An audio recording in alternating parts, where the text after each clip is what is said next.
Hello दोस्तों, नमस्ते प्रणाम। मैं संगीता कश्यप अपने यूट्यूब चैनल में सभी दर्शकों का स्वागत करती हूं। मैं एक विवाह गीत लेके आई हूं दोस्तों। अगर गीत अच्छा लगे तो कमेंट करके जरूर बताना, लाइक करना, शेयर करना, मेरे चैनल को सब्सक्राइब करना और कमेंट करके जरूर बताना दोस्तों गीत आप लोगों को कैसा लगा। दूधावा के सड़िया ऐसन सुंदरी बेटी आदे मारौना बीचे ठाड़ी जी। दूधावा के सड़िया ऐसन सुंदरी बेटी आदे मारौआ बीचे ठाड़ी जी। भीतरा से निकाले पापा कवन सिंह गोरा बदन को मिलाई दी। भीतरा से निकाले बाबा कवन सिंह गोरा बदन को मिलाई जी। पहिले से का तू बेटी छात्र चावाऊ तो करत चादरिया के छाजी।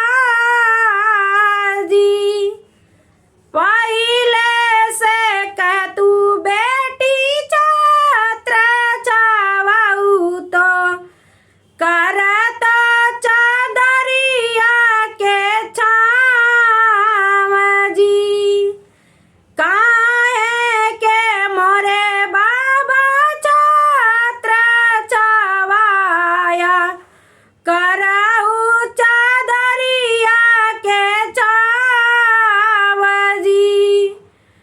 काहे के मोरे बाबा छात्र चावाया कराऊ चादरिया के छावजी। आजू के रतिया बाबा तोरे नगरिया बोराई विदेशिया के साथ जी। आजू के रतिया बाबा तोरे नगरिया बोराई विदेशिया के साथ जी।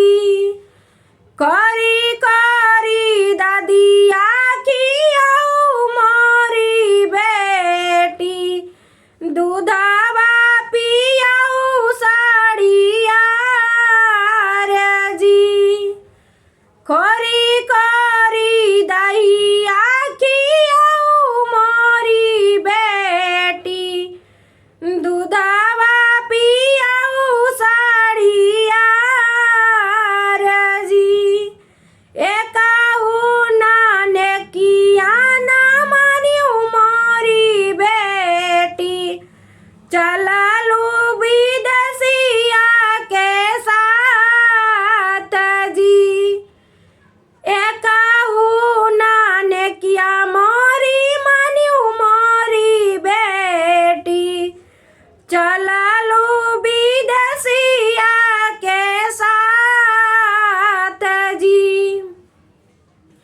दूधावा के नेकी मनिया भैया कवन सिंह वही करिया सेवा तू आर जी।